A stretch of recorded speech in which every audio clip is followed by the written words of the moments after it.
છે. ના, અલ્પેશ ઠાકોરની કોઈ હેસિયત નથી. અલ્પેશ ઠાકોરને અલ્પેશ ઠાકોર બનાવનાર તમે છો. તમારું ઋણ છે મારા ઉપર, અને ઋણ છે ને એ અદા કરવા માટે રાત દિવસ દોડું છું. અત્યારે આવ્યો છો, અહીંથી બીજો 500 કિલોમીટર દૂર જવાનું છે મારે. તમે મને બનાવ્યો છે, તમે મને મોટો કર્યો છે.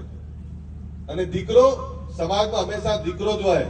જેણે પણ સમાજમાં દીકરો બનીને બાપ બનવાનો પ્રયત્ન કરે ને, સમાજે એનો કાન પકડીને બેહાડી દીધો છે કે બેટા બાપ બાપ હોય છે. એમ સમાજ બાપ છે.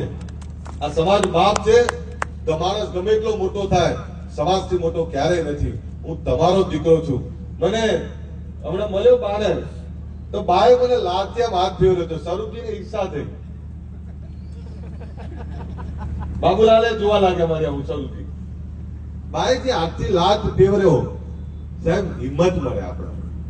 જયારે આપણો બાપ માથે હાથ મૂકે, ખભે હાથ મૂકે, ત્યારે દીકરાને આનંદ થાય. આ સમાજનું ઋણ છે, અને સમાજનું ઋણ અદા કરવા માટે મથી રહ્યો છું. સપનું છે સમાજમાં શિક્ષણ વધે. સપનું છે સમાજમાં આપણા પણ દીકરા દીકરીઓ ડીએસપી કલેક્ટર બને. સપનું છે આ સમાજના દીકરાઓની ફેક્ટરીઓ હોય. સપનું છે કે આ સમાજ સોળે કળાએ ખીલતો હોય.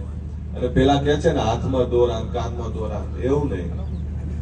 અમારે વીઘા વેચીને દોરા નથી જોતા, વીઘા વેચીને કઈ જોતું નથી.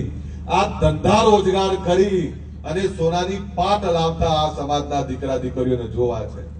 આપણે બંધારણ બન્યું આપણું, એ બંધારણ એ સાદગી માટેનું છે, સમાનતા માટેનું છે. કોઈ એમ કે શું છે, તો આ બંધારણ સમાજમાં સમાનતા લાવવા માટેનું છે. નાનો હોય કે મોટો હોય, બધા માટે સમાજનો રિવાજ સરખો. આ એના માટેનું બંધારણ છે. આ કોઈને નીચા પાડવા ઊંચા પાડવાનું નથી. અને એક સમય એવો આવ્યો કે દેખાદેખીમાં